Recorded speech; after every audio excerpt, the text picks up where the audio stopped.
closed session. Moved. Second. Properly moved and second. All in favor? Aye. Okay, we are out of closed session, and at this time, Do we need Mr. Ford? Is he gonna call in, or do we need to dial into something? Yeah, the number right there. Conference? Yeah. Okay.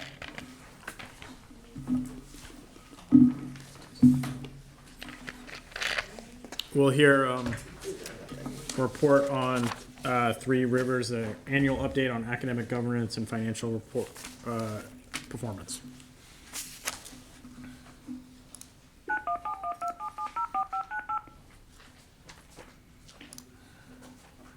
Welcome.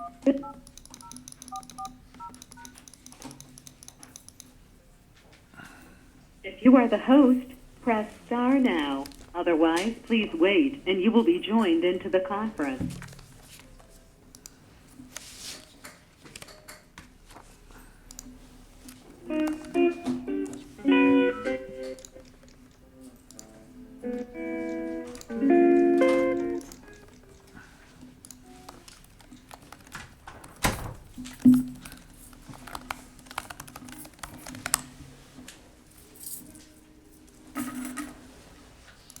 Nice music. I mean, we're ready, whenever. I also just want to let you know that Three Rivers is requesting a relocation amendment. So usually I would present the amendments, but because Mr. McQueen is here, he's going to speak to that. Good afternoon once again, ladies and gentlemen.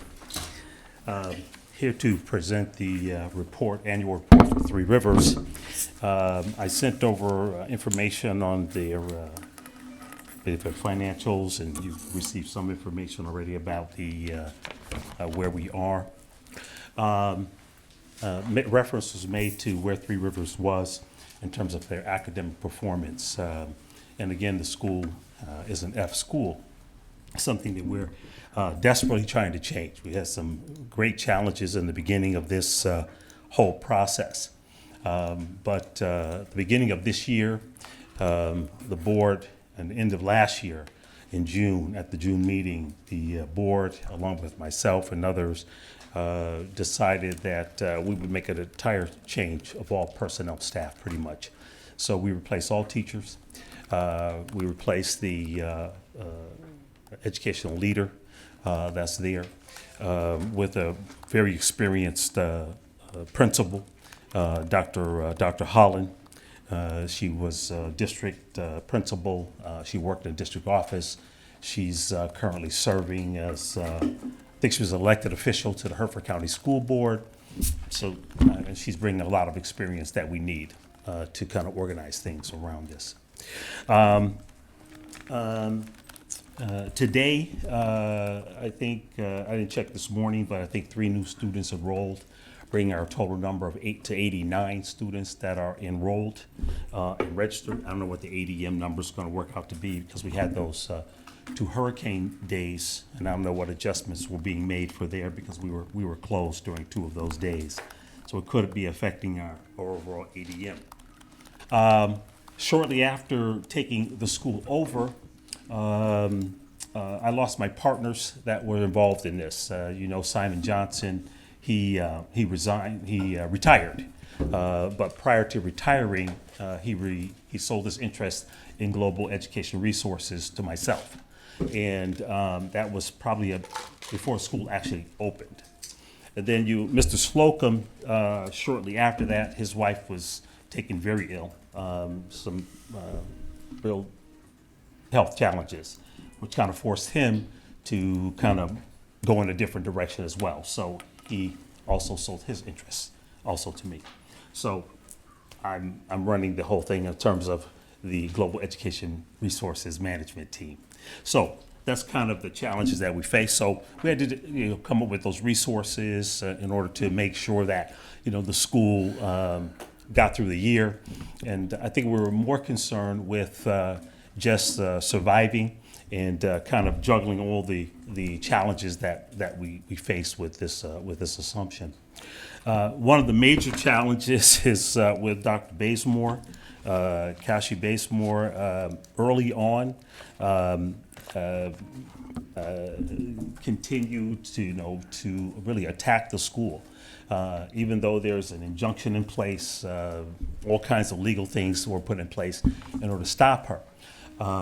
It was reported that she told parents, because she had access to all the parent files that were, many of the students that would have come with us, told parents that we did not provide transportation, there was no free lunch, that there was tuition associated with our assuming and running the school. And these reports were coming back to us from the various parents. And during my research for this and preparing for this presentation today, I look back at all the various posts to social media and the like, and after we received the training on See Something, Say Something, or the new program, we believe that this person is a candidate where we should make some kind of claim. She's continued to even attack the school recently when we tried to acquire the buses that were part of her operation under Heritage Collegiate. And the buses had been parked on her personal property or property of her relatives. So we finally got the buses picked up about 2 weeks ago after picking up some and not being able to pick them all up. And then another tirade of charges came from Dr. Bazemore. So we believe that she's really fixated on the school, and something really needs to be done in terms of to addressing her.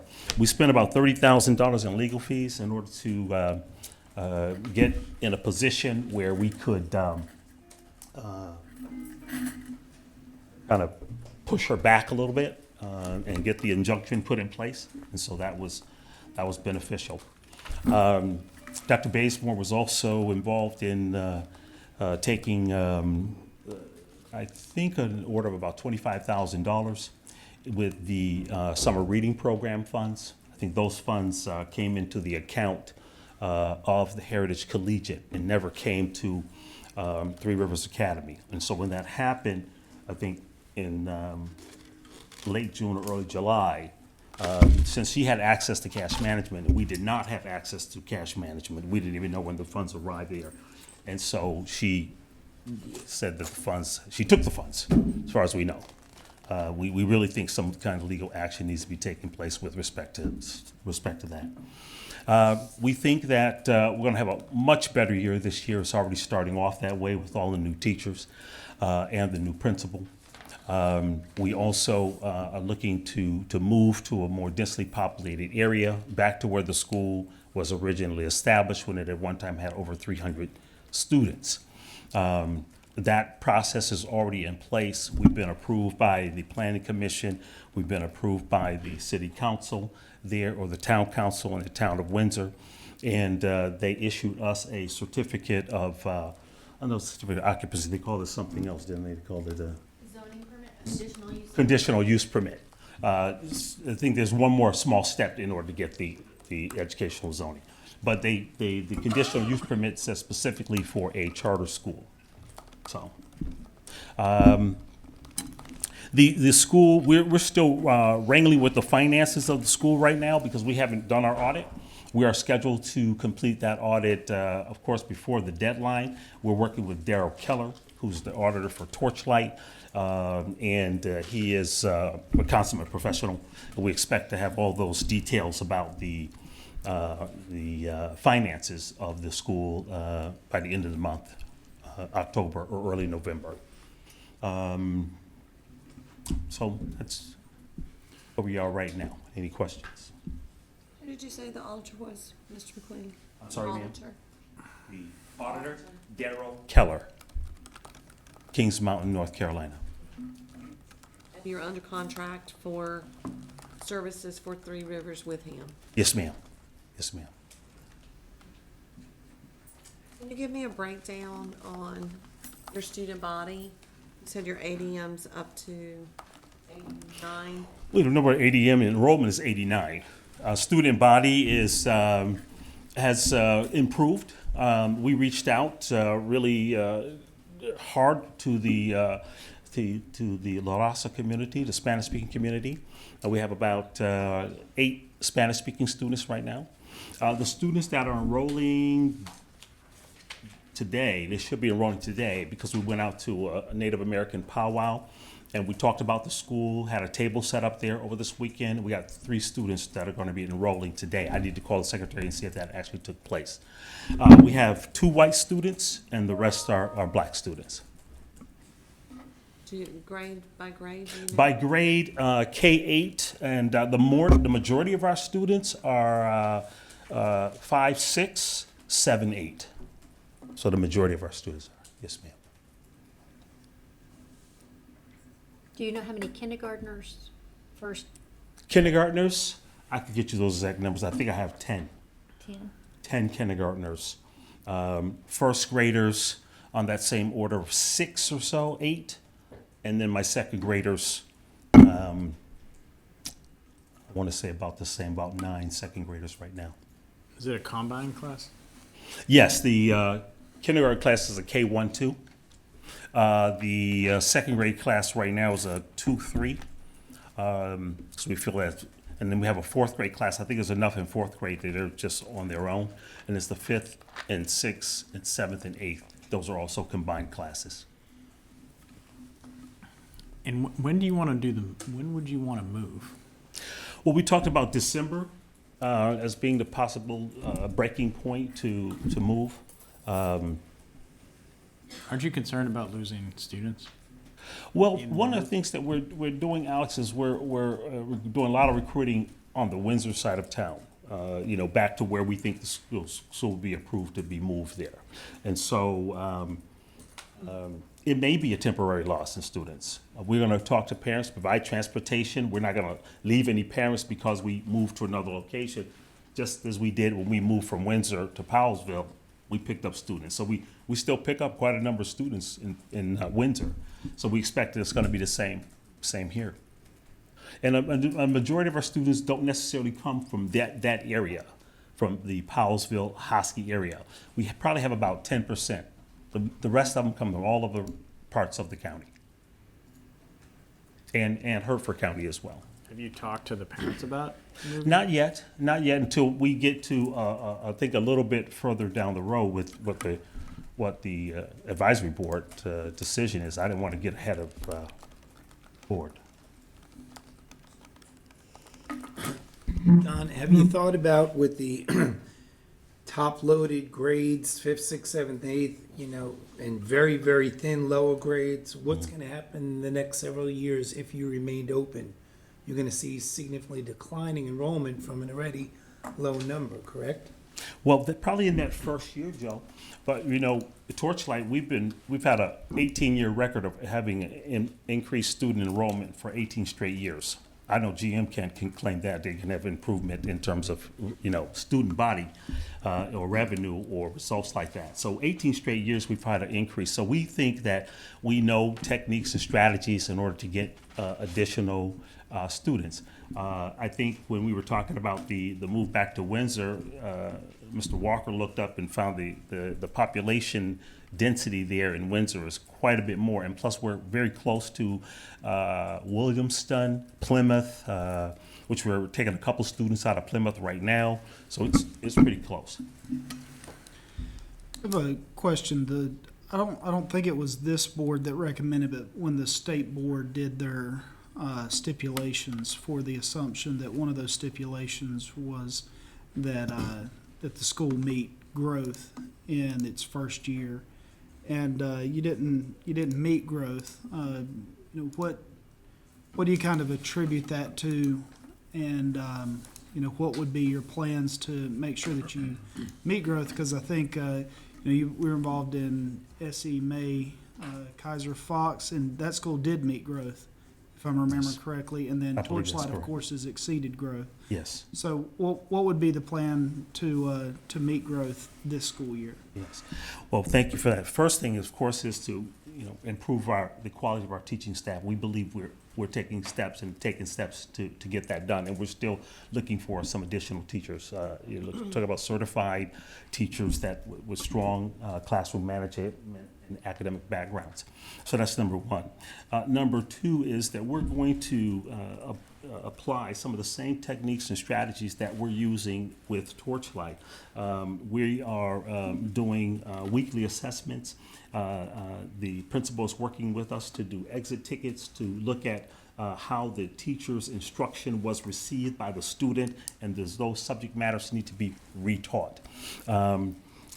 Lots of classroom observation, lots of improved resources. Teachers have talked about using the Ready books, the iReady books, in order to prep students for the end of grade tests. We had those in the past, but I think they came a little later in the year. Right now, we're all set with those. All of our teachers have been given and are now studying the Doug Lamov method of like Teach Like a Champion. Everybody has a book set. That's part of the professional development that Dr. Holland is working on with the staff, because we think a lot of what our challenges are is classroom behavior.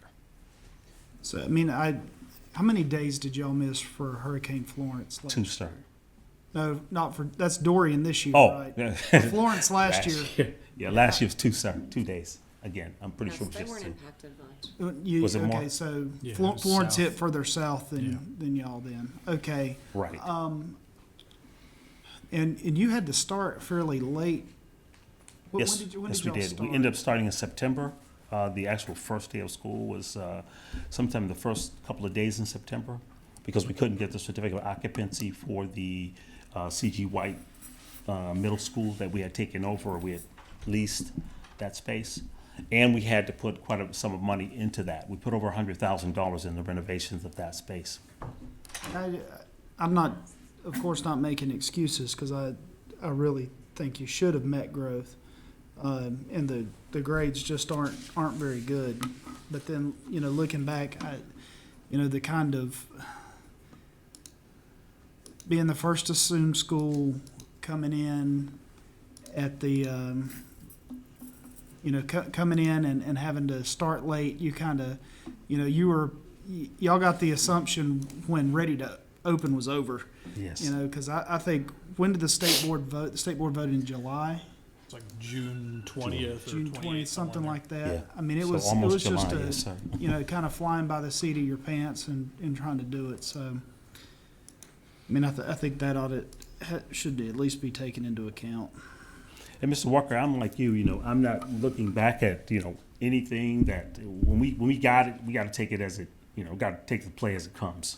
So however it came, we got to play where the ball lies. And so, we saw that there were some challenges there, but we just want to, forge ahead and meet those challenges. We understand that this is the first assumption. A lot of things were not all worked out, but we think that that's, part of the natural process. You got to work those things out as you, build a plane as you're flying it along. So it's kind of what we're So doing here. is Global Education Resources LLC, is that still the management company? You Yes. just happen to be the sole manager of Yes, sir, that? that's correct. Okay. Yeah, that was confusing because in the information you sent us, Mr. McQueen, the Capacity plan? yes, the capacity plan Oh, from yes. Torchlight, you listed Three Rivers under that. But in actuality, Three Rivers is still global. Still under global, yes, technically, when It's you're the sole basically- owner. Yeah, it's basically you Yes, correct. and Torchlight. Correct, yes, sir. That is correct. But you're right, it's technically, it should have maybe been listed out, broke out for you there. Yes, ma'am. Because that's what the charter was Yes, given ma'am. to global. Global, yes, ma'am, and the agreement there, yes. Did you add 8th grade this year? Yes, ma'am. Okay. Thank I you. think, I feel like we're in a tough spot. You're in a tough spot. You took on, a very difficult situation. I don't want to. To say he had challenges is. Yeah, no, It's you an can't understatement. overstate the Can't one, the challenges of the assumption. Two, the issues with Ms. Bazemore. Are, Yes, sir. I think even beyond what we imagined. We said, this would be a difficult transition. Yes, sir. Beyond what we could imagine. A challenge that I'm seeing now is in reading the assumption agreement. It says the assuming board must meet or must, not should or whatever, meet or exceed growth at the end of the first year. I just don't know what to do with that, given where we're at right now. Because you didn't meet it, but I also, I'm sympathetic. I guess do you want to keep doing this? Oh, I mean, because absolutely, this sir. it's a lot. And you're talking about moving schools. You're talking about sinking more money into a new Sure. facility. I mean, candidly, I'm just kind of like, wow. I mean, do you? Oh, absolutely. Is Some this? of the issues are not gonna go away. Yeah, and I don't know if some of the issues are even, going to get better. I believe think we're all so. somewhat exhausted by some of those issues. Sure. When Torchlight started off, we had 67 students. Today we had 600 and some odd students. So, the fact that our student numbers are low, we started in a building in a church, and the way it looked and the way it smelled and all that, we just dealt with that. I think we were there for a year, maybe even 2 years in that location. And now where we are now. So I'm certainly going to judge the way, Three Rivers starts at this point into where we're going to end up. So within this next year, I'm sure we're going to meet growth, if not even better. Absolutely. So, you stated that you pretty much cleaned the slate for administrators and teaching staff. Yes, ma'am. So do you believe that, because I'm looking at the grade level proficiency and the CCR, let's not even talk about that. The school went from almost 34% grade level proficiency, which is abysmal, to 8.6 last year. One, how many of those students were carryovers from the previous school, and do you attribute that to lack of teaching from the staff?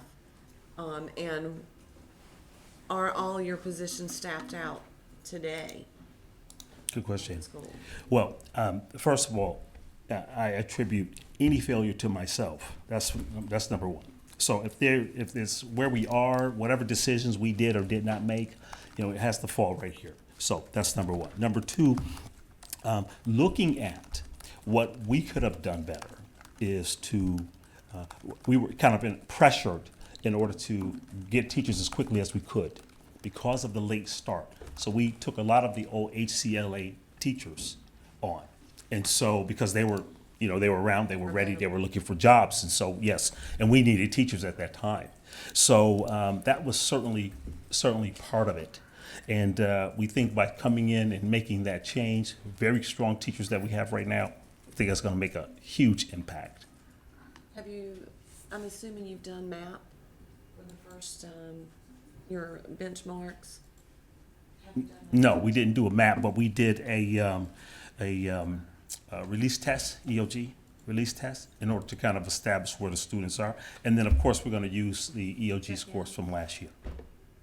Are you going to participate in the check-ins this year? Yes, we are. Not this first one, but the second one and the third one, we're going to be in the EC check-in. Yes, ma'am. Have you hired a school leader now, or are you? Yes, we do. Dr. Holland.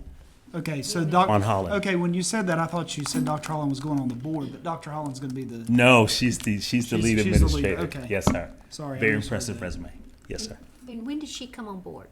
3 weeks now. Okay.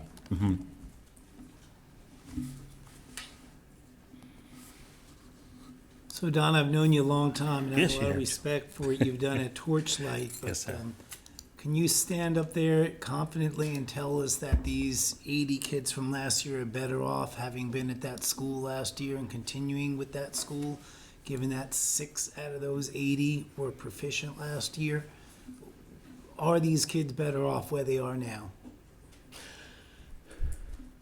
Joe, I believe so. I don't believe it is all strictly about the test score. I believe it's about pedagogy, about culture, about the things we bring to the school system and the ideals. If we could have judged Torchlight a few years back based on our F score, and now it's been just so consistent, it's almost matter of fact. We're disappointed we didn't get a B, or that's where our next benchmark level is. So I expect that we really can't judge. I think it's still too early to judge. We're just really at the 12-month mark where we've been operating the school for full time. So what things have you done at Torchlight that's been successful? Can you be very specific? What Very things has specific. turned that around Yes. that you're implementing in this other school? Yes. The first year, in order to help turn around, we brought in tutors to assist in the classroom. And then we separated those students that were on the bubble, so to speak, and we provided some additional resources and additional interface with instruction. So, and then we had tutors that stayed over after school every day for 3 days a week, 4 days a week. And that really helped those students. We had EOG meetings with our EOG teaching staff every single week, once a week, because we wanted to know where the students were week to week to week. Then we developed the room that's strictly for data. It's our data room. It's a bulletin board. You can walk in. I can tell you what student passed the weekly test. I can tell you where they are, up or down. It was difficult trying to. So that didn't happen last year? It did not happen under the leadership that was there, under Dr. Grimes that was there. We established that, but it was no follow-up, that she would continue to follow that up. She had real challenges trying to manage her staff. And I really think because a lot of that staff was still with HCLA. And we don't even know if Dr. Bazemore was communicating with some of those staff members. So we don't know that. You say you have a whole new staff this year.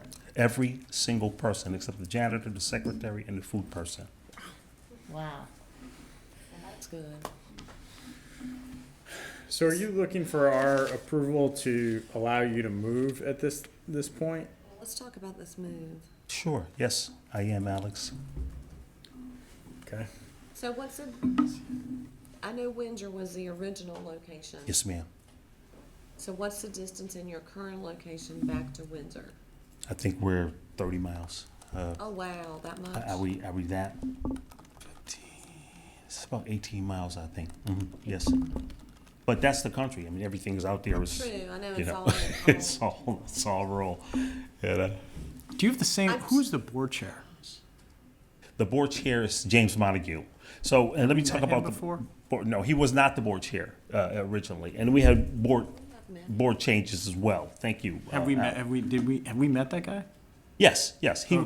He serves also as a board member of Torchlight Academy. Okay. And so now he's the board chair of Three Rivers Academy.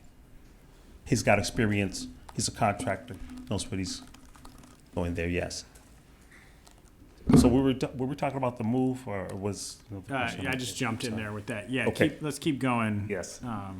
So we believe the move is be extremely beneficial. First, it's probably the highest. I got a map of Bertie County just recently, and it's probably the highest density population center in the area. Maybe Hosky comes close, but this place has the Walmart and all the similar things.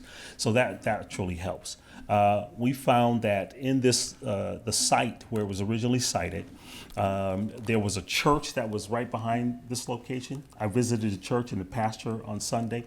A lot of the employees came from that church, and they were excited about having it come back. So we have access to great community support. All the folks down at the planning board and the town council are extremely supportive and excited of having the school come back. As far as our recruitment efforts, we concentrated our recruitment efforts around the Walmart that's close by, about everything that was over in the Windsor area. We think we've got some inroads over there, so a lot of parents are going to stay with us. And of course, as I said, we're going to provide that transportation. This site is a far more, leaves everything in our control. The site where we're at right now at CG White, the owner there rents out part of the space on weekends and that kind of thing, and he may have access to the building. So we don't really know about how secure all of our things are. We like to have that, put to rest. The facility, I think, Dave, you've been there to this facility. It's old Wrangler Jean place that down in Windsor, right? You visit there? The Wrangler warehouse, Yes, the Wrangler warehouse. about 2 years ago. 2 years ago, yes. So they've added a lot of things. They've got the firewalls up and all the things that are necessary to get to pass for school, as you can see by their certificate of that they approve that. The cost of this building is a lot less expensive. We're paying about $8,000 a month in rent, plus about another $1,500 or so in utilities at the other place. So we're over nearly $10,000 a month at the current location. We'll be probably around $4,000 to $5,000 a month if we can move to the other location. That saves quite a bit. We can improve the classroom sizes, new classrooms. We think generate a lot of buzz, a lot of interest for families and parents and young folks to come back to that location. I guess my concern is the move is such a distance, even if you're providing transportation, will those parents allow those kids to move to the new location? And of course, we haven't had that conversation with them yet because you don't want to talk to them about that before we would grant. Yes, ma'am. But then, let's say you do move to the new location and you do boost the enrollment numbers, which obviously we hope for you. Mm-hmm. Now you've got no longer, can you have a combination K-1-2 or 2-3 or 4-5? You've got to hire more staff to take care of that higher student load, but you don't have any more budget this year because you've already, the 20 Sure. days has been set. How do you compensate for that? Or will Global or you inevitably have to take that on yourself? Well, Ms. Reeves, you asked two very important questions. First of all, probably, and I need to get some actual facts for you on this, but the majority of our students come from the area near Windsor because that's where the school was originally. So we'll be moving back closer to a lot of them. Even a lot of our staff was over there. So we think that'll handle that. We also think that if we're offering parents, what they want, they want that choice. They want something different for their children. Someone will come along and we could let you know what those numbers are. We do believe that. Now, we feel we're at an advantage this year. We don't have to put up $100,000 to renovate anything. We're not in a situation where there's other monies that have to be committed in those other places. So we feel that there'll be enough there and wherever else we generate our revenue from to support the school. In fact, we're sure of that. I've talked to various lenders, have access to capital. I've been offered $300,000 if we need to add another school. So the revenue would be there, the resources would be there. Speaking of that, let me ask, what were your projections for this coming year that you were able to draw down on? What was? Your ADM projections. I think our projections were a bit, I think around 150. I think that's what we projected. Alexis? She has to look it up. Okay, because I'd like to know what your projections were and how much has been pulled down. Yes. Well, we've, I have to find out to be specific for you, but. So this facility, Mr. McQueen, is the old Wrangler warehouse? I'm sorry, The it's a facility that you're, old Wrangler warehouse. Yes, ma'am. so, does it have classrooms already? No.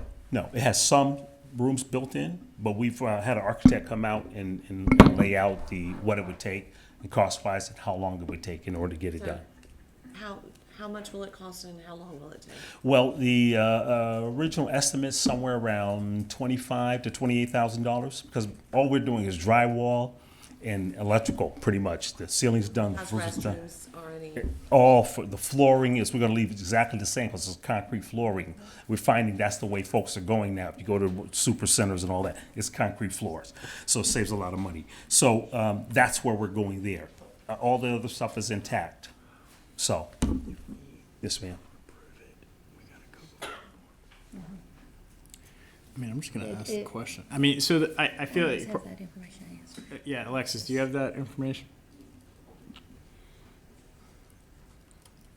Oh, yeah. That's right.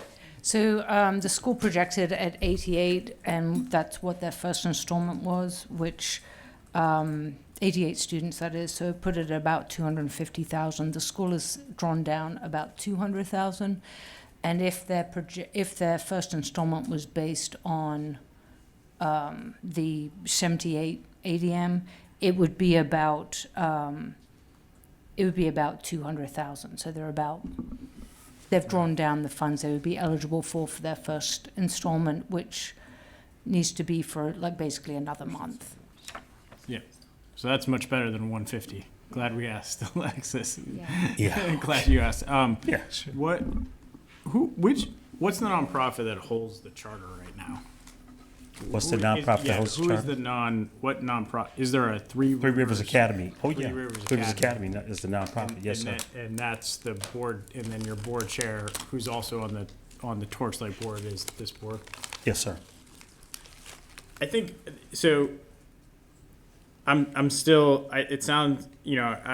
Look, if you think that moving is going to be, I think it's risky. It sounds like you're convinced of. We talked about it on the call earlier.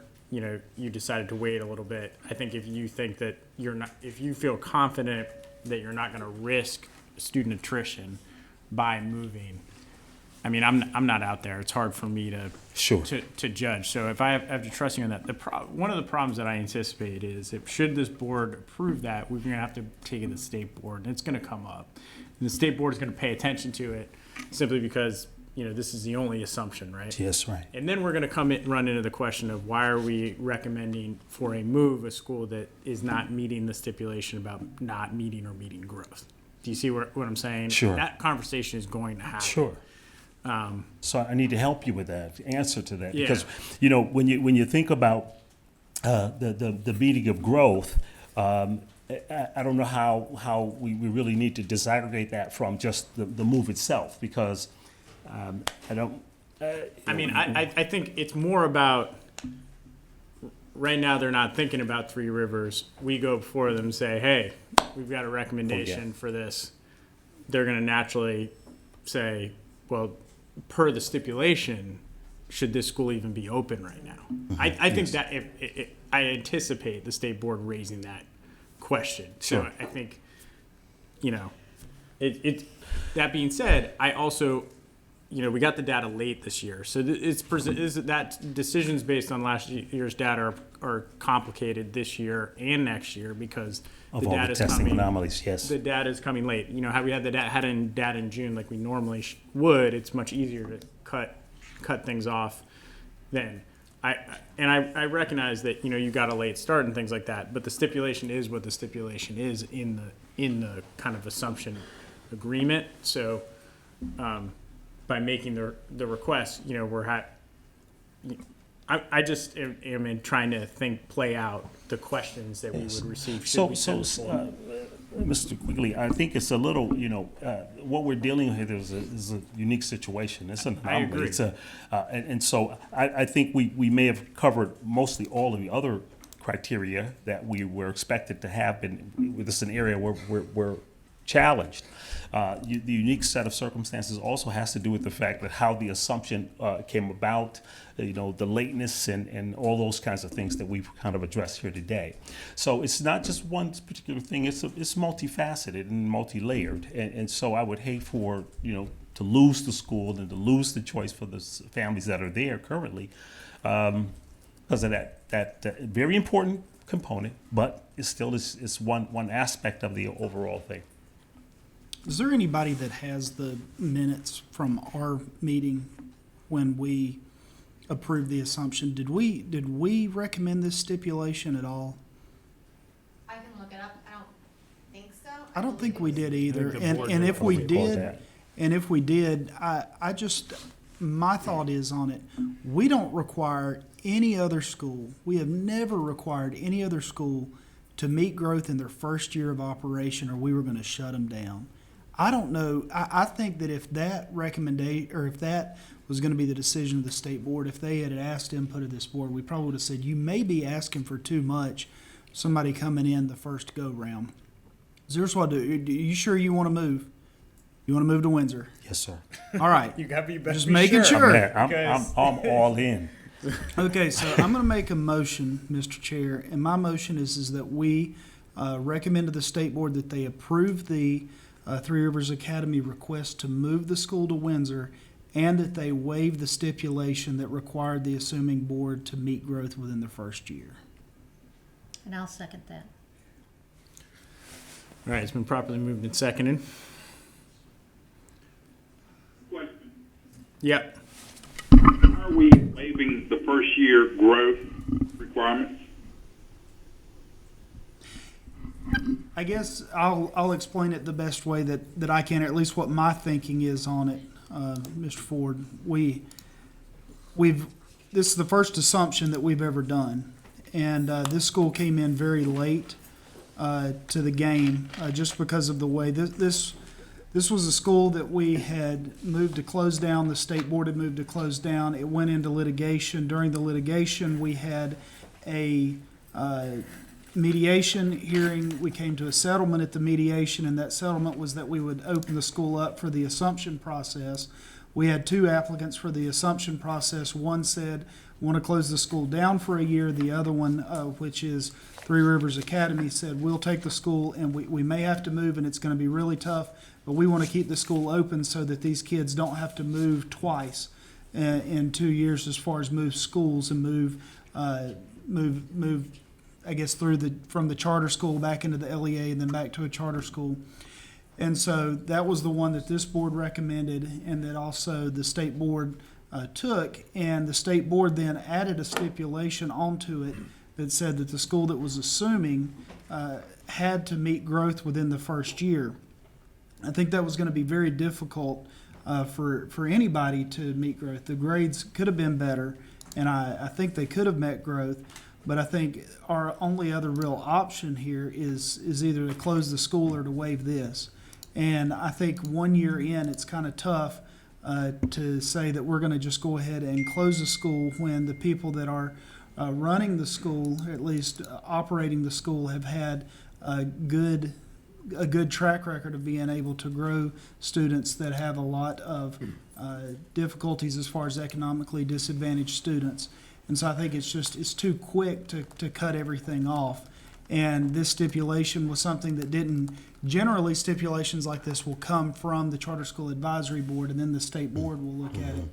That's not what happened here. The state board apparently came up with these stipulations on their own. And I think with people that are at least a little more involved in charter school management would realize that in a situation like this where you had this enormous blow up, an enormous fight over this school as soon as the assumption process started between the old school leadership and the new school leadership, I think it was kind of, I'm not going to say it's unreasonable because I don't think it's ever unreasonable to ask for somebody to meet growth, but I think it was a very difficult and maybe a little bit beyond what could realistically be done to hang that over with the school. And I think looking at it, if this had been, meet growth in one of the first 2 years of operation, I would be more likely to say, okay, well, it's been 2 years and you haven't met growth, let's close it down. But I don't think after 1 year that I would be willing to do that.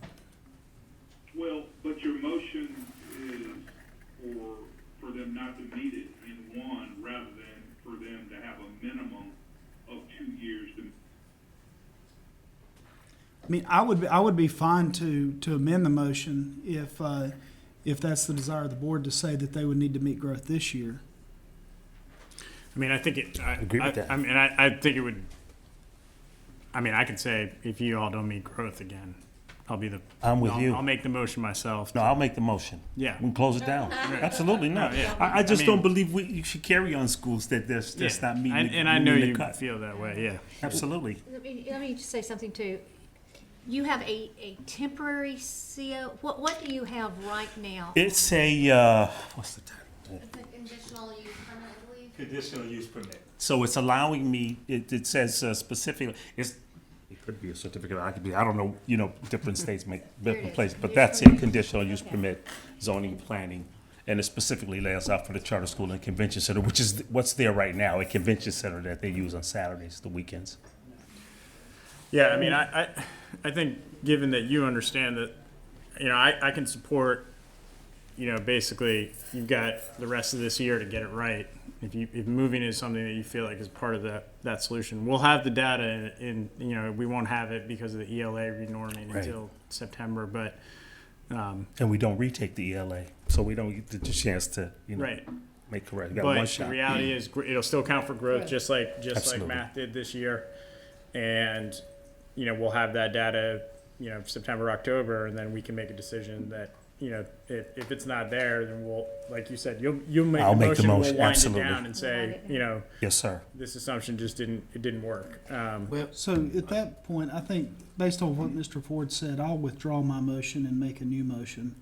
And so my motion would be then that we recommended the state board that they accept the move, that they approve the move to this location, of course contingent upon it receiving a educational certificate of occupancy before moving in. And then the second part of that would be that the stipulation be modified that the school must meet growth in one of its first 2 years.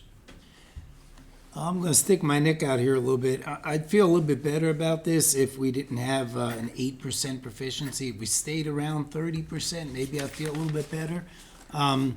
Again, with all due respect to Don and what he's done over the years with Torchlight, I really am struggling with Don being on his own right now, running this management company, other applications in the pool, and putting the energy necessary to turn this operation around to make it a success in 1 year. We all know for a fact we're going to have a late audit. If the audit hasn't begun now, there's no way it's going to be coming in October 31st. So we're going to be sitting here again saying, on top of everything else, we don't have an audit in on time. I don't get to vote, but I'm very troubled that we're going to consider allowing this to continue. At the same time, we're going to consider potentially opening some other schools that Don's putting a heavy weight on his back here. And I respect you too much. I appreciate what you've done too much to throw you into that kind of situation. So I think you need to make a commitment to this school or to opening new schools, but I have a real difficult time thinking you're going to do both. Well, appreciate that, Joe. You've got one opening this coming year, 2020. 2020, you've got that one open. Elaine Reddick, yes.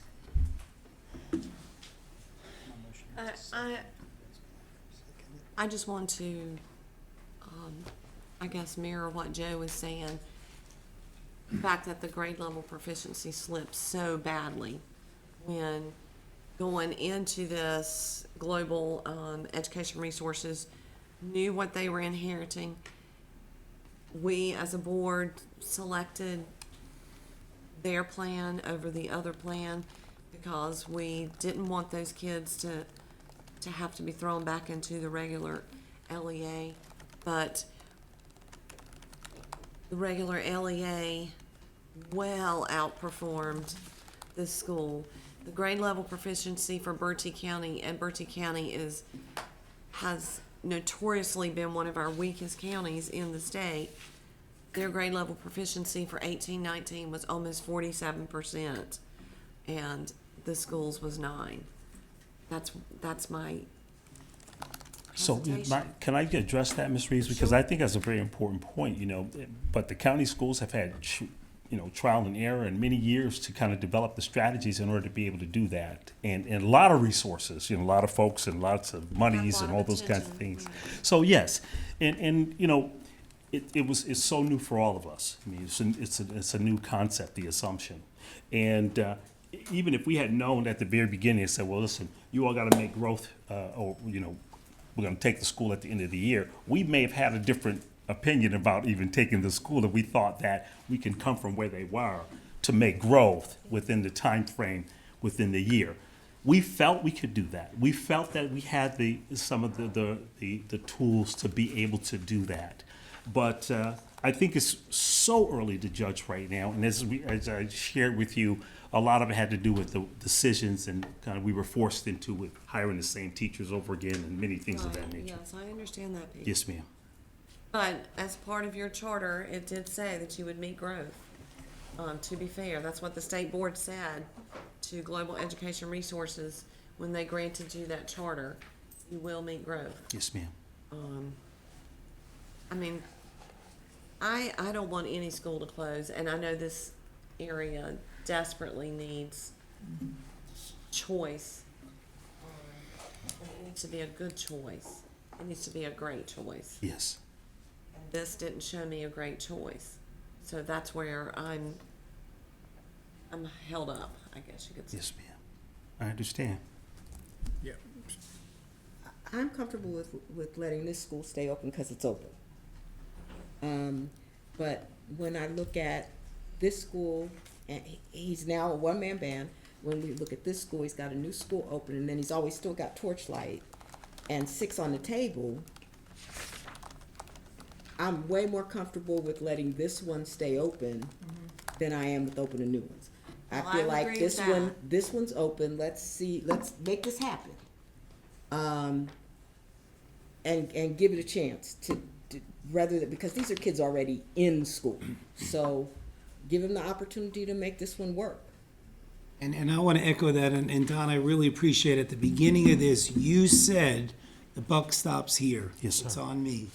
And, you know, in hindsight, is always 2020, you should have Yes. been there every day last year saying this is a one-shot deal for an assumption, it's on my back. Yes, sir. So now I got to make a commitment, if this board supports you to move forward, you got to be there. You can't be trying to open 3-4 schools and running around the state. I mean, let's be realistic about what your capacity is. 'Cause Thank you, again, Joe. too much respect for you. Thank you. Don't tell my wife you said that. Well, I mean, but see, That's this my is gonna struggle come too. up, this is gonna come up again, you know, next month, Sure. we're gonna see 4 of your applications. Yes, you are. And I'm gonna raise the same concern, which is, we've got this going on, you got a new one coming Sure. online, Which is You know, also in a very and- difficult area. right? Yeah. You're Very not, poor area. I mean, again, proven track record at Torchlight in the state, Right. echo Joe's respect for how hard that work is, but you're not Charter Schools USA. You don't have a giant back office behind you, you know. And right now you started this with 2 partners, and now you're doing it solo. So I think, you know, it's going to be hard to bring any of those applicants forward without saying, can you just take a pause for a year and get everything squared, get the new school opened, get Three Rivers working right, and then take up another set of applications, or consider another new school in a year, because Well- it's just concerning to me. Well, listen, and I understand the concern, I really do. And here's what I tell all the schools that I'm working with now. If I become an albatross to your getting through this application, then I can tear up your contract right here. Because I don't want any school not to be open because of something that we're doing. I love this institution. I love teaching children. I want to see children successful. I'm a poor black child, grew up in the projects, you know, in Buffalo, New York. So, you know, I know it's possible if you just give them a chance. So, any of my schools, any of the applications that I put forward, you can dismiss them all.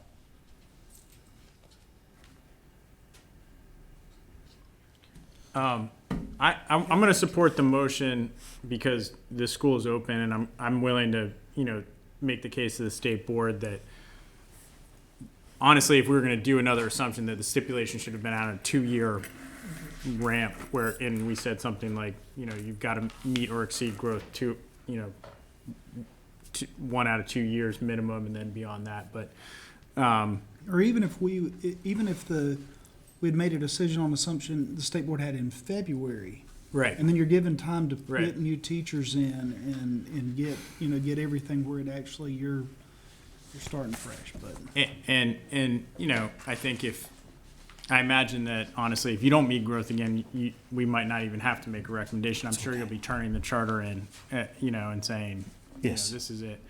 And I guess you just got to consider, you know, how much is this school, how much are you willing to invest in this school? And it sounds like a lot, because It's a lot, yes, sir. you've already put a lot into it. Yes, sir. So, you know, So I'm is going to that a support. second of my Yeah, motion? well, I won't second. I'll let second. Linda Lynn I'll second. second But your motion. do you want to revise it? no, I did Thank you. revise Okay, it. okay. All right, so any further discussion on the motion? Is there any kind of timeline on when they could move, or just whenever they can get the CEO? work I with mean, our it's office, or- not gonna I mean, I go think before it's- state board until next month. Do they even have a meeting next month? They have a meeting, but it's out. November? Do you think the state board is gonna go with it not having a permanent CO? I think You're looking to go in state board in November, and hopefully they vote on it in December. I think I will have that permanent CO by that time. I really thought that would be the CO. But then they brought me that, and I think there was one more step I have to do, but it's something minor. It's nothing, no further approvals required. It's That fire inspection is a the fire inspection, yes. So he's gonna come back. Building inspections are huge. So, Chris, the building inspector, was already there. I've spoken to him already, yes. Yeah, but proving it and him being there. Oh, yes. Oh, yeah, definitely. okay, so, I mean, I'll advocate, I feel confident that we can advocate for this, and hopefully the state board, they will give you grace. They may not. They may say, nope, Yes. they didn't meet the criteria, and we're gonna close the school down, effective immediately and begin that process. I think that it would be best to leave the school open because it's open, but I also think I hope, it sounds like you understand that the impact that this may have in our decision-making, or will likely have in our decision-making about the next set of new applicants that come through. Sure, absolutely. I do understand. All right. All right, so all in favor? Opposed? Joel, your vote, yes or no, yay or nay? Yay. Yay. All right, motion carries. Thank you, ladies and gentlemen. Mr. McQueen.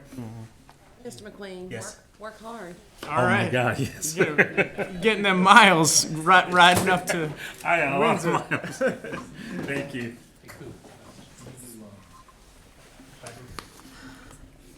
Do we want to do cyber first? Yeah, let's do that.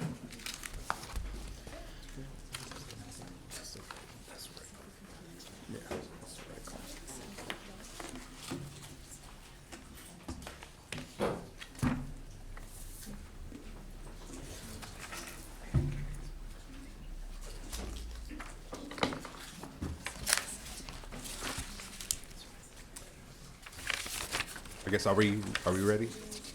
Yep. Okay, well, good afternoon. I think just a little bit different than in the previous months. We certainly provided some supporting documents to the Charter School Advisory Board here. Then there were several questions that were sent on behalf from the Office of Charter School. We provided responses to those, so you will see that attachment, as well as some supporting documents, obviously some further updates from a curriculum and media standpoint. We also have attached there would be obviously the budget, and then we actually want to report that we have brought on 4 new board members. And so we attach the very impressive resumes there for you to see the 4 additional board members that have joined the board of directors. And certainly with that said, I'd like to recognize our chair, Mrs. Bridget Pfeiffer, who is with us. And of course, by no means am I the expert, so I have brought some of my staff members with me, a director of academics, Damina Blunt, director of operations. And then I noticed that there were some questions as it related to exceptional children. So I also have my director of exceptional children, Dr. Sue Hatley, who has spent many, many years here in this department as well. I will certainly, we will certainly be here to address any questions from the information that was submitted to us. Mr. Curry, who's responsible for answering phones at the Cyber Academy and address questions and complaints from parents? Sure. The Director of Operations, Christina Robinson. I understand there's been quite a volume of phone calls, I don't know the exact number, coming into DPI that nobody is answering phones there and not dealing with complaints. So can you address that? Yes. Gladly. you. And I'm glad that question came up because we Appreciate definitely it. wanted to address it at the last meeting. Good afternoon. As shared at our last meeting, that from my understanding, the calls that you all may have received was more so in the transition of the summer and the very beginning of the year, that first day of school, using a completely different platform, looking completely different. We had a high influx of call volume that had tied up those lines, both in our enrollment office and the number that we were using at the time at the school. Since then, prior to our last appearance here last month, that's already been resolved. Yeah, I understand there's still a good volume of calls coming in on a regular basis to DPI. Yeah, but There are still issues. there are no issues with our phones. So if they're calling you saying that they can't get in touch with us, It is not due to having phone issues. No, it's a lot more So difficult. what is the issue then? I don't know. This is my first of hearing. So usually the Office of Who Charter. should be answering the phone? No, we have humans, actual 12-month employees who answer the phones every day. In fact, if you call now, it's not 4 o'clock yet, there should be someone who answers the phone. Now, I haven't received anything else from the Office of Charter Schools recently about having phone issues. This is the first of me hearing about it since we had our last meeting. So usually they're pretty good about sending us issues that they have, but we haven't heard of any.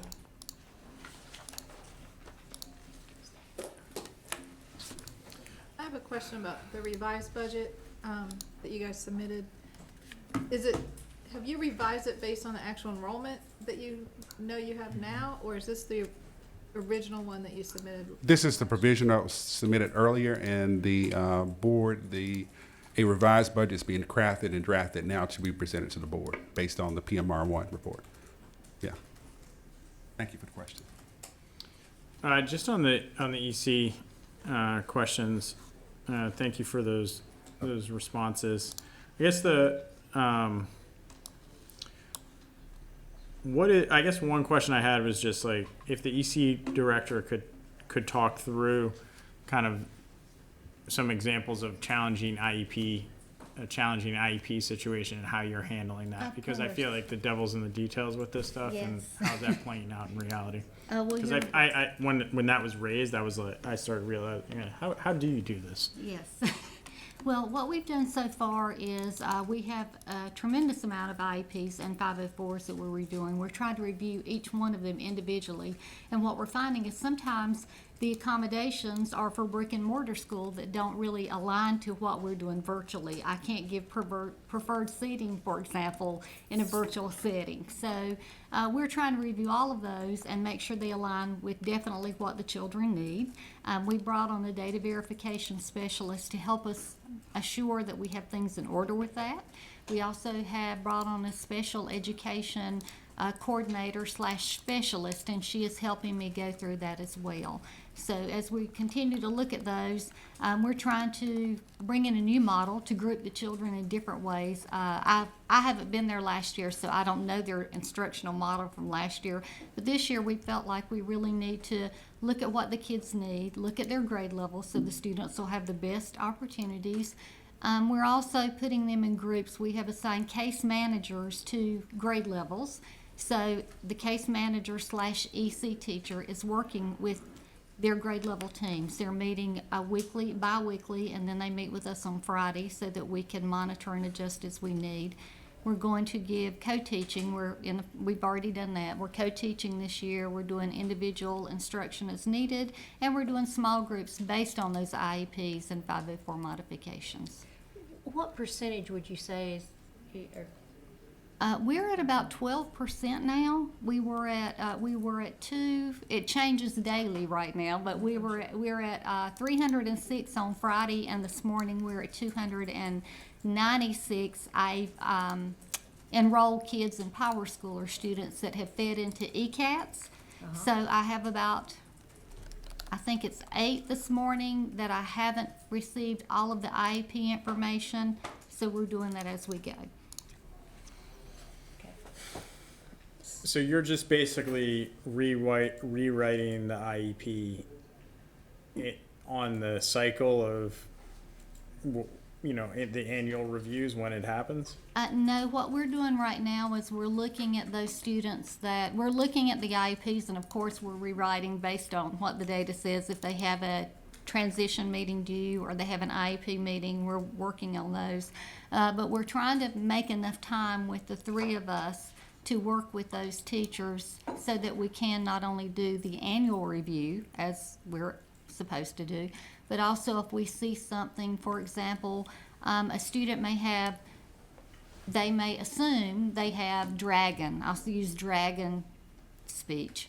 And actually their IEP says that they need a dictate describe. So which one is it?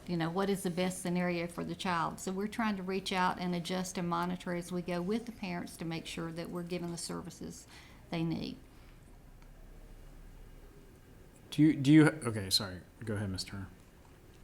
What's the deal about something about you changed the calendar, then you redid the curriculum and the EC people flipped out? What's that all about?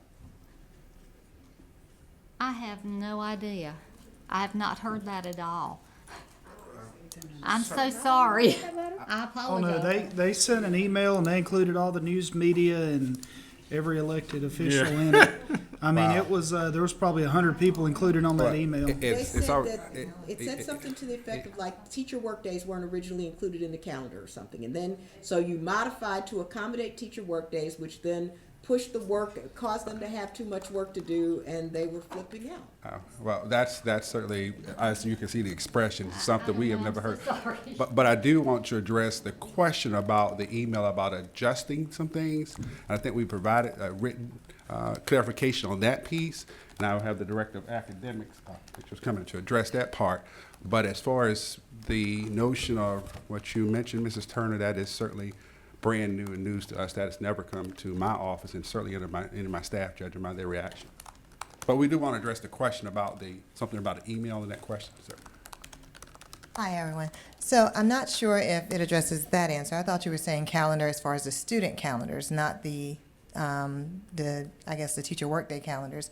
But the student calendars, when we went into this new system with Edgenuity, there are holidays that are in there. And so certain holidays, like Monday being Columbus Day, that was not necessarily included. So when you go in and adjust that, it automatically adjusts the student's pacing to be able to adjust to that. But we're able to make customizations so we can fix that so it doesn't throw the student's number of days off or anything. But when it first adjusts, it looks like a day got added or a day got missed, and then we're able to go in and adjust the work to meet that. So it was just things like a holiday that every district or every school may not take, like Columbus Day, may have been added, whereas on our calendar, that's not a day that we have students in school. So we're able to go in and make that adjustment, and it repaces the course for them. And to add to that, kids can certainly work virtually, certainly can work on that day. We just had to go in and make that a day such as a holiday, but most kids will be working on that day and Christmas and any other day. And I do want to, with all due respect, to acknowledge some other staff. The Director of Human Resources, which you may see his picture out in the hallway. He's the 2019 Principal of the Year. Mr. James Mullen is here, serving as the Human Resources Director. Dr. Rebecca Smith is serving as the Assistant Superintendent, so 40-plus year veteran in the state of North Carolina. So I definitely wanted to recognize the folks that make this happen day to day. Can I get some clarification? Quickly? We did receive several emails and phone calls about the schedule and something having to be adjusted. And that explanation makes a little bit of sense. But did you guys, did you reach out to your student population and tell them what was going? So did you get ahead of this issue instead of them reacting and then calling our office, complaining about something you guys could easily have warded off had you given them some notice? I mean, if I'm a parent and my child's schedule is changed and I don't know what's going on. Was this even an issue? And how did you communicate with your families? Yeah, I think in the question here responded to the actual principal communicated with the parents about the holiday schedule and that course. So the actual school leader communicated to the parents. So that's why it's really surprising to me that it was communicated by the principal to the families, and they were okay with that and made those changements through the holiday. So it's never been an issue. They didn't call my office, and I certainly would think if it was such of a wildfire. Yeah. Yeah, I mean, I think one of the Or email, parent for that complaints matter. was just a lack of detail, a detailed explanation in the principal response. And I guess on that note, like, what is, given that the phone issue and then this kind of, it seems like some communication breakdowns, and obviously communication with parents would be a hugely important thing for 2,000 plus families, and you're not actually ever see them in the drop-off line. You're not, there's just none of that stuff. Those normal touch points are happening.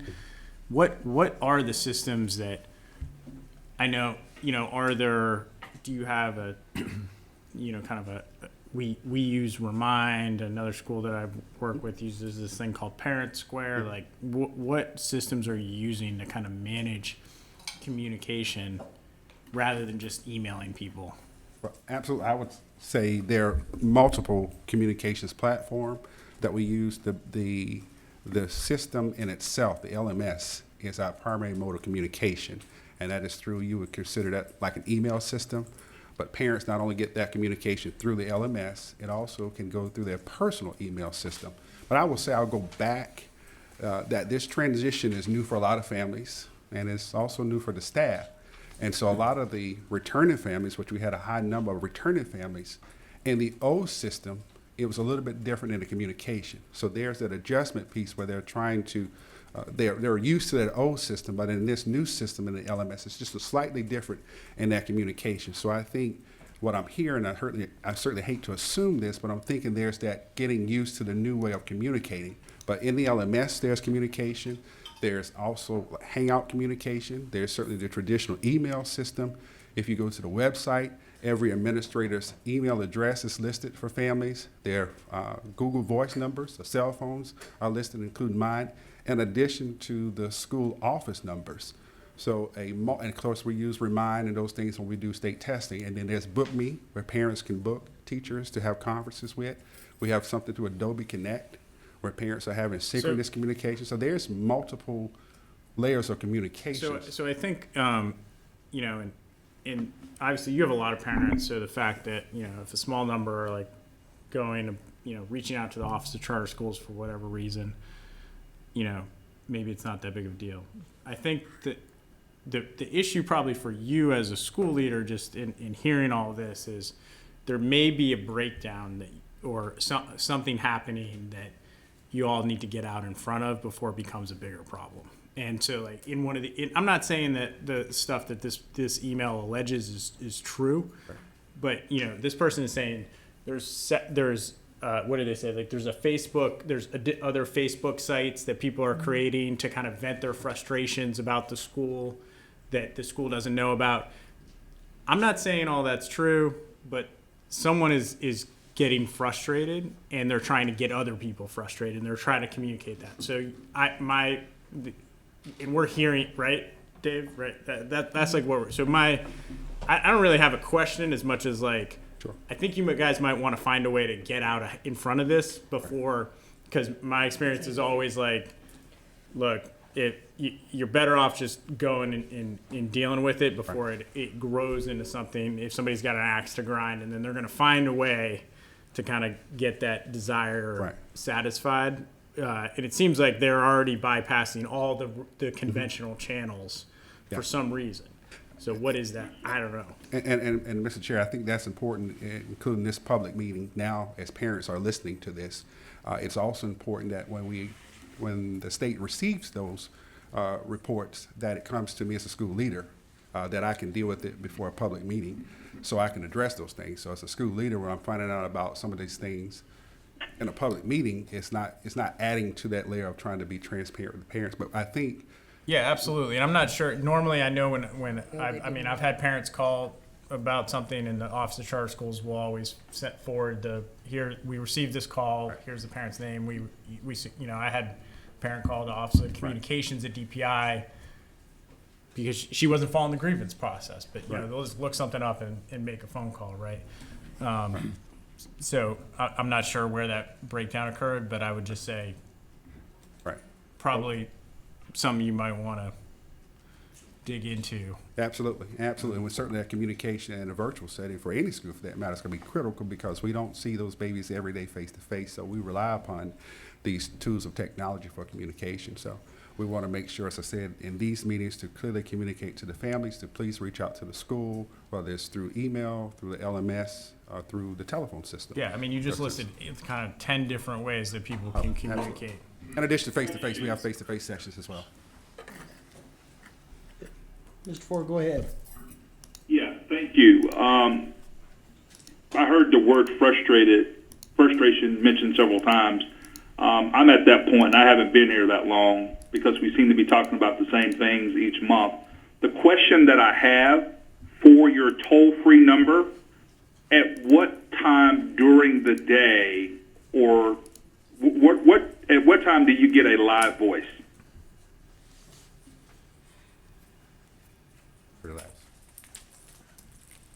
The toll-free number is just the enrollment number.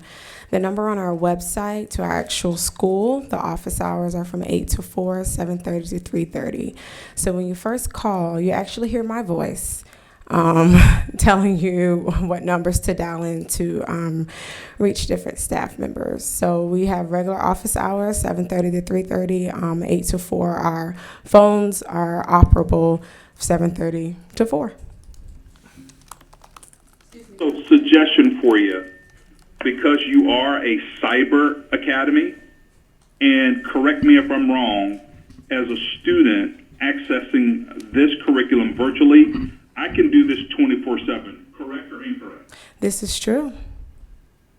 Why would you not have a customer service available 24/7 for those students? It is a service that you can have that is virtually highly competitive in cost, and that way you could ensure that a live voice is able to answer the phone, and basic questions can be answered with information that you give this service. In addition to, messages can be taken 24/7 when you're not in the office. Is that something that you can consider? It's definitely a great idea. The board is listening. The superintendent is listening. However, I will echo that we do function during regular school hours. Although our students can access curriculum 24 hours a day, our current teachers don't work 24 hours a day. You know, we have real live humans teaching students and answering, curriculum questions. But I mean, it's something that, we're open to having a discussion about. And just really looking at, well, what services will we offer by having a phone available 24 hours a day? But definitely something we can consider. My last point, you are not a traditional school. You are a cyber academy, which you're giving folks across this state access virtually 24/7. I would encourage you to think outside of the traditional educational box, get into the cyber virtual educational box, and rewrite how you're interacting with your students. I don't think anyone on this board or our staff doesn't understand that things happen. The issue is, how are you dealing with those things as they occur? And I heard a very good term, are you being proactive? But at a minimum, you got to give your students that kind of cyber interaction, virtual interaction year-round. 24/7. Ms. Rita, did you have a question? She you. mentioned that when you dial that number, you hear her voice. I didn't know if she meant live or recorded. No, it is a voice system. So being that we have so many students and we have so many layers, it's a voice system. And so welcome to NCCA. If you want to reach enrollment, dial 1. If you want to reach the high school principal, dial 3, 4, whatever those extensions are. But that's what I mean. The response was misleading. The response says there's a staff member who answers the phone and But two backup. So no. So I could show you, but to try to explain it to you is that if we had one person that was just answering the phones like that, it would kind of tie up. And so people call us for various reasons. Sometimes they just want records for students. Sometimes they may want help speaking to the EC department or whatever. And so what happens is if you just dial 0, you automatically get someone. And so, yes, there is a live person who's there and available, and the phones ring and people answer. But we thought it would be more efficient to let them know who they can contact instead of having to, it's complicated. But to answer your question, yes, we have a VoIP phone service. There is an answering machine that tells people what numbers to dial in order to get them. And if you just want to talk to the front desk associate, you dial 0. So something very similar to every other institution. I don't think anybody's trying to be really hard. We realize that as schools of choice, communication is 99% of the battle. So we're just trying to make some good suggestions to encourage positive communications. Because if you don't, parents are going to vote with their feet, as you know. Absolutely. I think this is some good suggestions to hear and to take back too. Well, another point to remember is that they have an LMS, and that's the whole purpose. It's cyber learning, it's online learning. The LMS is there 24/7. And if students would access that, they can submit their questions, their inquiries, and get information. Well, in addition to that, thank you, Mrs. Sarah. In addition to that, what's different is we have what we call instant messaging features, where I don't know how we can get teachers to be up 3 or 4 o'clock in the morning teaching. We can look at that.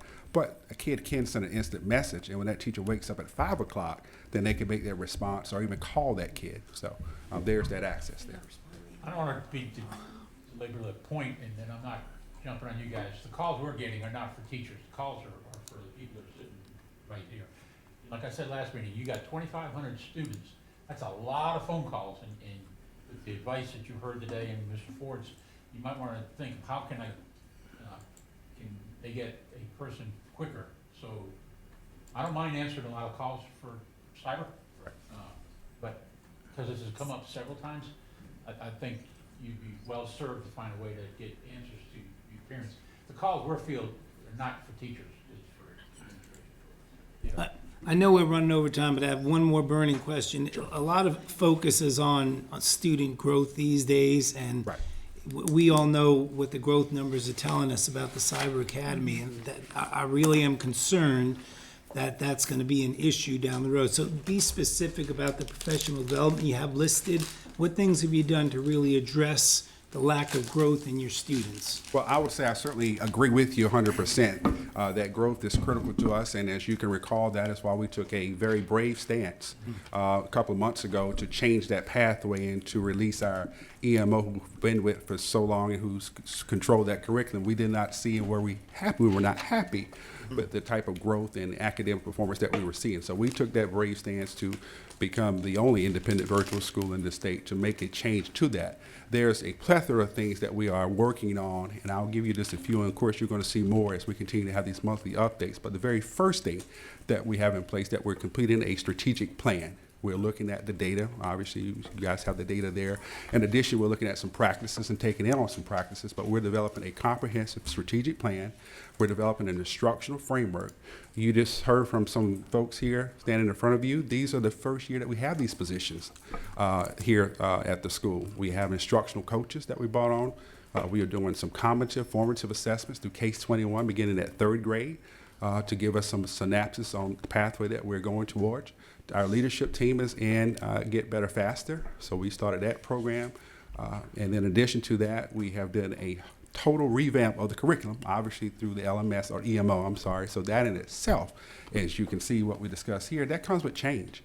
And change will come very noisy, and it comes very loud. So when you take a complete curriculum from 2,300 students and give them something new, you're going to see changes. And so that is just, Joe, that is just a few things that I think are having a major impact on what we have never done before.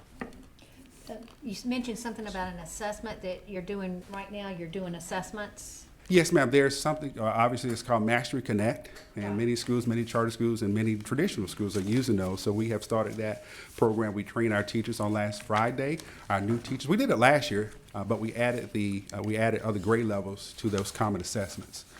About, and you may not have the information now, about what percentage are you seeing that are on grade level? For the Mastery Connect, we have not did the assessment yet. We just did the training last week. So once we are to roll out those assessments and do those assessments, then we'll be able to make those comparisons. Right. When do you think you will have those assessments done? The assessments will be starting this month. We're starting the assessments this month. Okay. Yes, ma'am. I have a couple questions regarding testing. Last year, you know, in the state, you're required to test 95% or greater your student body. What was your total rate of students tested? Overall, it's about 94%. Was it that high? Yeah, we had 94%, and then in certain overall, we had some areas that was less, obviously. So, when you don't meet the threshold, you have to put in a plan. So you've got a plan in place for meeting that? Yes, I'm glad you asked that question. We actually worked through our plan this morning with the leadership team about participation. As you can imagine, we certainly don't have school buses, and we are testing in hotels and conference centers across the state. And we've increased the number of testing sites so families don't have a long way to drive. In addition to that, we're providing some relief to those families by offering some gas cards to those families. And then some of those families just don't, it's not the gas is the issue, sometimes it's transportation. So we're working with rideshare to get those families to those testing sites. So those are just some small things in addition to some incentives and celebrations to get those kids to those various test sites across the state. Okay, with that, follow up. Third grade, you've administered the BOG. Yes. What was your percentage of tested students? Well, we're still waiting on the official data on that for participation, but we're still hovering around about the 90% on the BOG.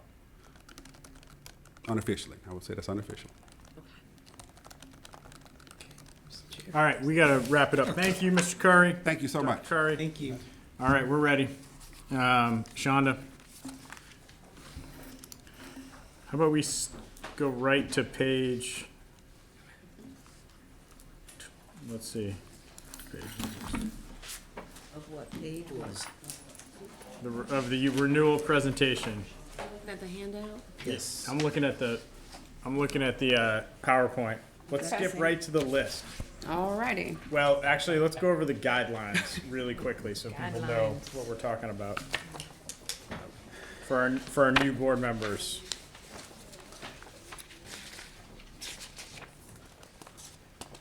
Dave, I appreciated that, not having just having them respond to those questions. I found that much more efficient. That was good. It's probably taking a minute to come up. Okay, looks like we're up. PowerPoint. So thank you, board, for allowing me time on the agenda this afternoon. I will do my best to be as succinct and accurate as possible in the interest of time. We're going to skip through to the list of schools. So the 2020 charter renewal schools, 12 of these schools are first-time charter holders. 4 of the schools are 3-year holders, and 3 of the schools are 10-year holders of charters currently. So one thing we've done to streamline the report process, if you notice, next to the county, you'll see a plus and minus. The comparability is already on the data sheet for you, so you're able to see that, and it's also in the report that's made for the public. You saved us from having to do math. Yeah, last year I sat at my kitchen table and over and over and over to make sure it was right. And thank you to my team, Dr. Danielle Allen, Ms. Claire Porter, and to Jay Whalen, who's not in here. He made collecting this data a lot easier. But we spent a lot of time, as well as with Dave, we spent a lot of time going over each school just to make sure that we handed you the most quality report possible. So for, just to go over the guidelines, as we're going through, schools have been separated based on what they would have received. So for 10-year placements within the guidelines, no current significant compliance issues, financially sound audits for the last 3 years. Academic outcomes have been comparable to the local school administrative unit in the immediately preceding 3 years or have exceeded growth in the last 3 years. So the first school that was placed within the 10-year guideline was Excelsior Classic Academy. They have exceeded the LEA by more than 14 points, and they have no significant compliance issues.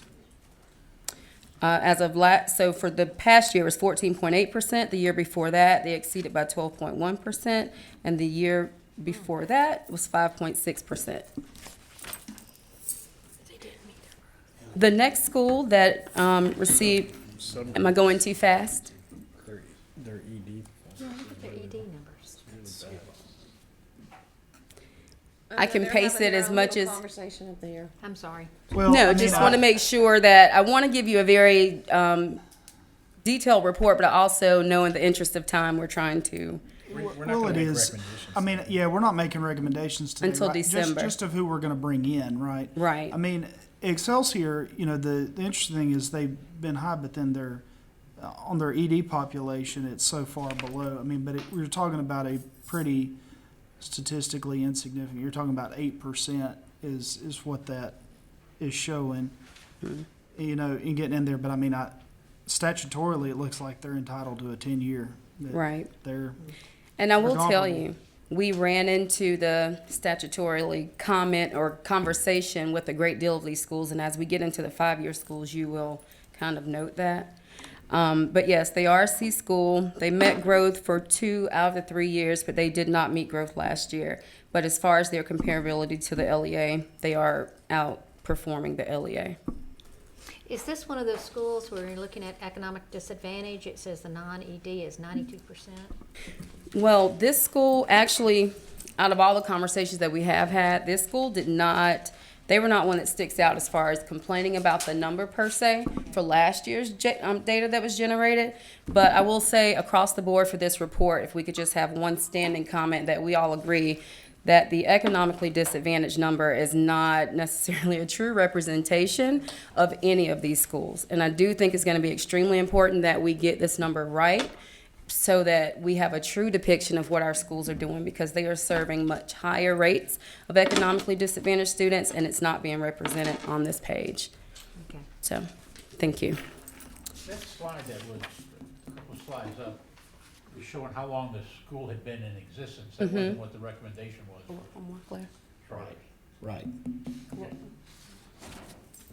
So what I gave you here was the number of years of the current charter that they hold, but next to the column to the left of that, the date in which they opened in Eddy. And we utilize Eddy as the know all to all information because the school has to be in Eddy to be acknowledged.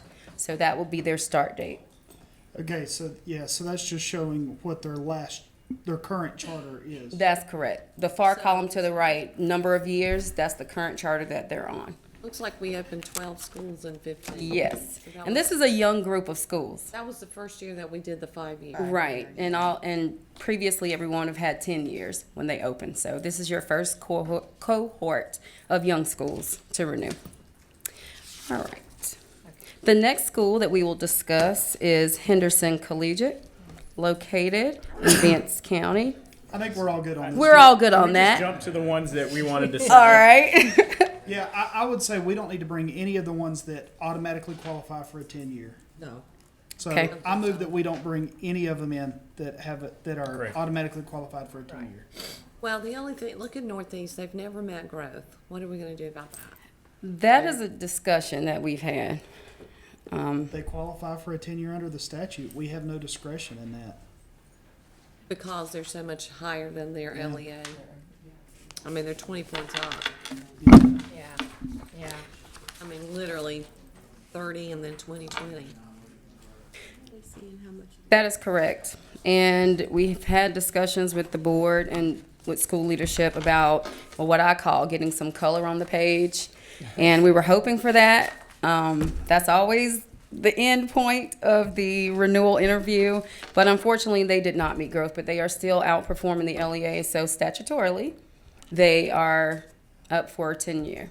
And their growth index went really down. It has, and they started with a B 3 years. They had a B 3 years ago, and there is a downward trajectory for their performance. There's nothing to hold them back. Yeah.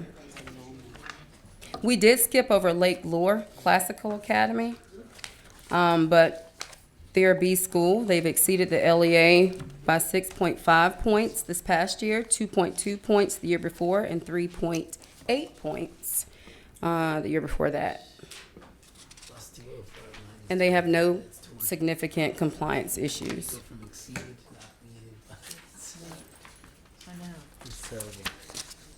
Are we ready to Yeah, move on? let's, The issue with whether, how you compare the LEA is how you compare the LEA on the last test, right? Or is it how you compare the whole time? It's if you have B out been of test. two out of the Right, last 3 years, or is it? no, No, that's not for what- 10, it's 3 out of 3. So 3 out of 3 years, if you have been within 5 points You're of good. the LEA, you automatically get a 10-year as long as you don't have any other compliance issues. Okay. And you're substantially in compliance with your charter. And keep in mind, and I know I make this statement every year, you guys probably don't want to hear me say it, but every year we have to wait on the audit to come in, which will not be until, they have until October 31st. And so any of these schools that are being presented today, we still have to consider that they may have an issue come up. Even if they don't, we have to consider that, which is why we've moved decision-making to December, so that FBS has time to do a good look over and bring you a presentation in November. So have we always interviewed, I can't remember, all the ones that are not getting 10 years? We have. This year, One of the things I had continually low-performing schools to do was put together a one-pager for you all that talks about what they're doing, how they're moving forward, because they're the schools that come before you all year. And so if you didn't want them to come, I know we kind of talked about that might be a possibility, so I've already had them start working on something like that. Even if you have them come in, it would be a one-pager where they give you their plan of what they're doing. But like all these schools, the 7, 5, and 3 schools, we would need to see all of them Well, I think they should get the opportunity to, if we're Yeah. not giving them a To clear argue for a 10. 10. to argue for 10. Yep. All right, Could so I we- would Yeah. move that we bring those Can they in. do that with a conference call instead of coming in here? I think we did that last year. Didn't we? No? Um, They could One or call two in. schools, there was one particular leader that had another situation that had to do that. But other than that, they've come in. We've not had this many Yeah. to fall into these categories before. Usually we're more in the 10-year. But this year, some of the schools that are performing academically very sound have compliance issues, which have placed them less than 10 years. So that's what we're looking at. Yeah, that's what I've saw. Some of these would otherwise qualify, but they have the For 10 compliance years, issues. absolutely. Well, and I guess my question will just be on, I want to know more about those compliance issues and how significant they are. Okay. Because some seem much more significant than others.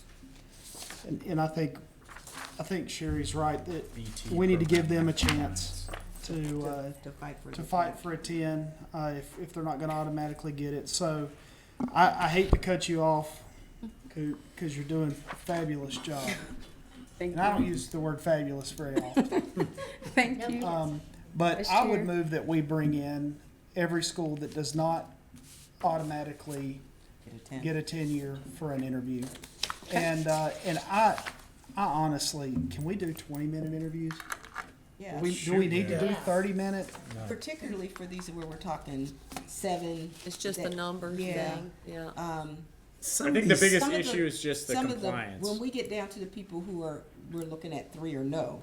Yeah. Then I think they more need time. longer. They need Yeah. longer. We do have one non-renew potential, so. For sure. And I think we need to give the schools some guidelines, because some of them came in with like 30 PowerPoints. No slides PowerPoints, about tell us anything. the no whole history. anything. Okay.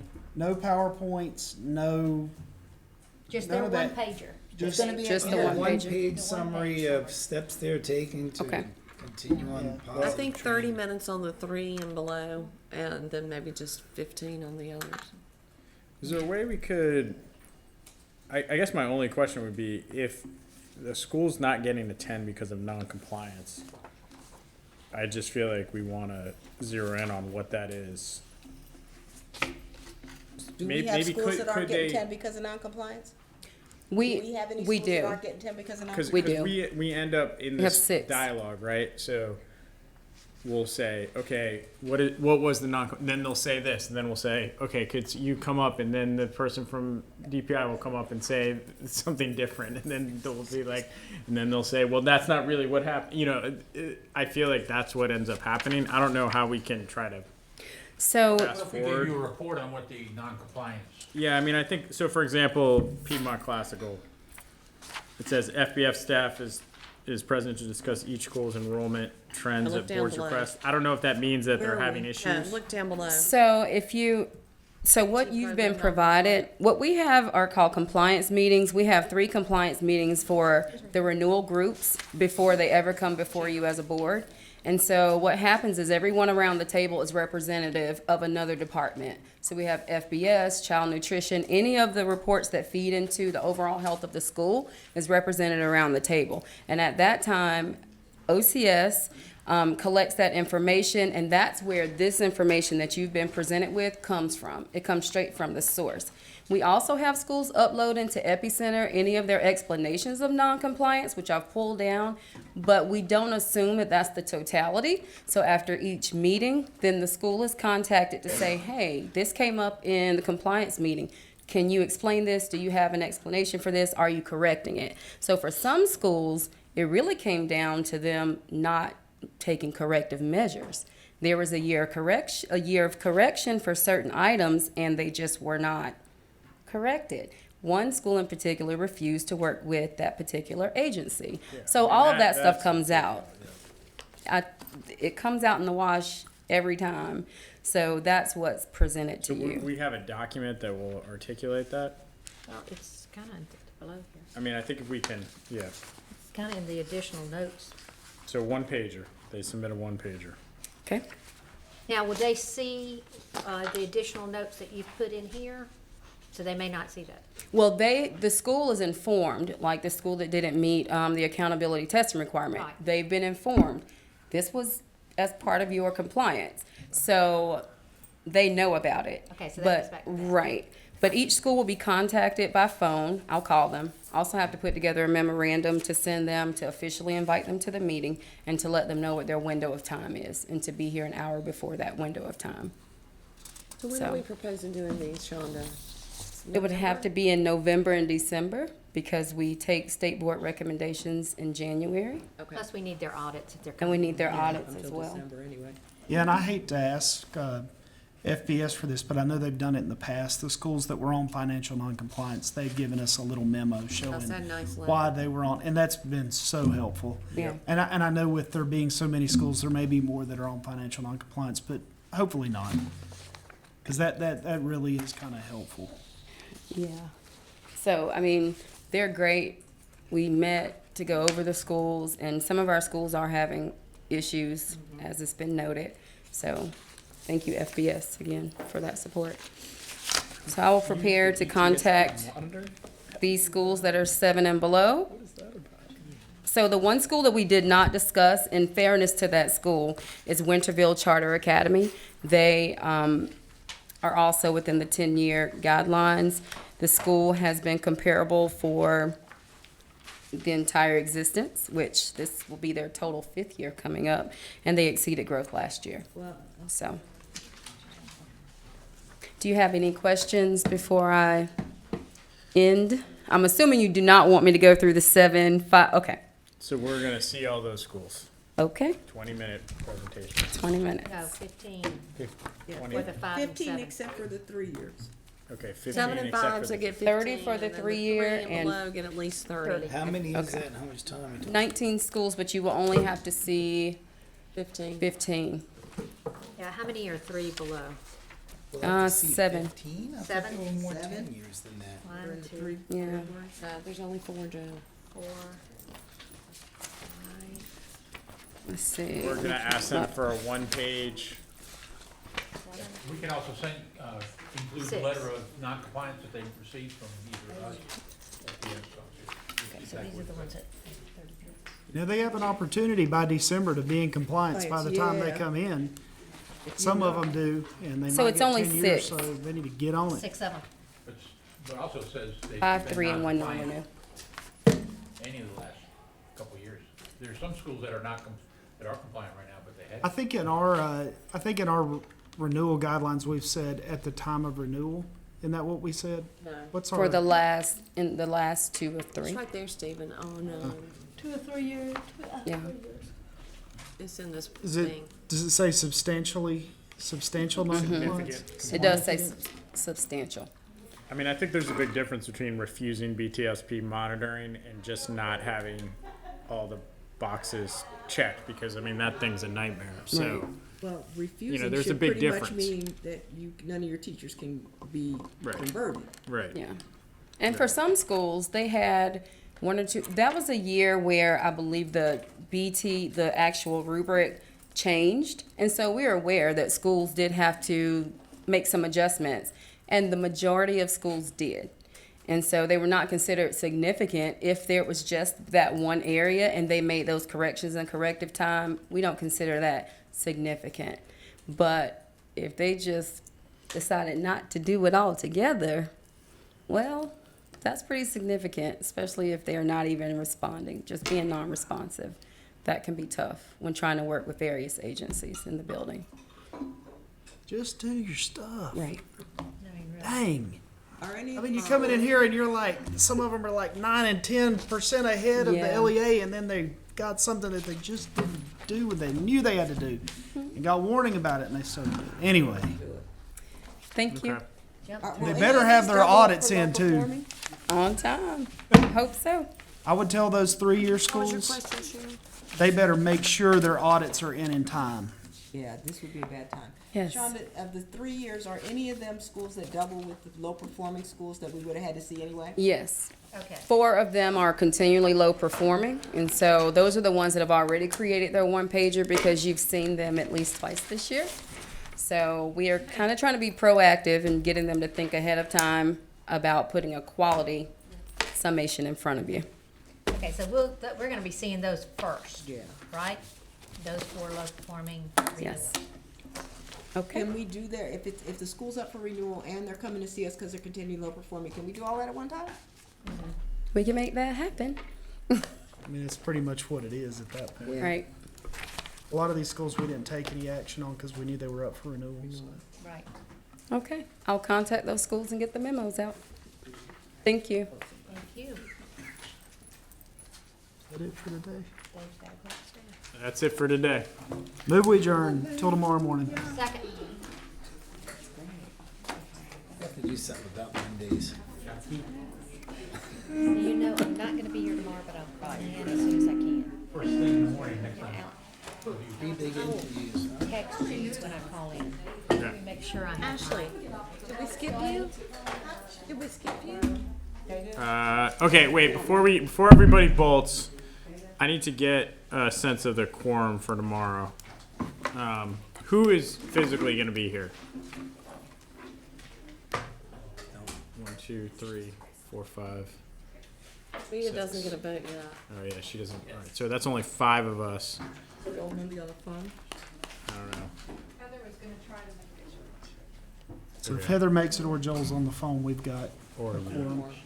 you're gonna call in? I'm gonna do my best. I'm in flight, but I'm gonna do my best to call. Oh, God. You're Should gonna do bank on that? that. Are you gonna be landed? You'll be landed already. I should be landed. Dave, can you find out if Joel was planning to call in tomorrow? Is Joel planning to come or call in tomorrow? Planning to call in tomorrow. We'll confirm that again. We don't have a quorum. Yeah, and I just want to impress upon all board members that we know this is a big commitment, but generally calling in is not a substitute for physically being. This isn't one like a typical meeting where you could just call into the meeting. I know everybody, who's been on the board knows that. I'm not chastising anyone. Yes, I'm kind of chastising you. And her husband. I've also missed a meeting, but it is our goal to have. This is very important work, and we have to physically be here to do the work. So I just want to make sure people know, and we'll remind Joel as well. Like, it's not kind of like interchangeable, Is that a number I take? Yeah, you can text me on that one. Okay. And I know everybody's got stuff going on, but as much as you can, try to protect these days. I'll blame my husband. I missed a meeting one time. Yeah, we've all missed meetings. Well, I you're just want to right. make sure, Well, it's real. and I think everybody knows it, but I just don't want us to begin getting a mindset that, We can miss. especially for our new board members, that there's calling in is an alternative. It's not an alternative. Like it's just not the same. You can't engage at the same level, and we all know that. Having done it once, It's it's really horrible. awful. Sitting for 8 It's hours actually- listening to this on the It's phone. so painful It's to be on the horrible. phone. Yeah, no, you're good. I know. I'm just.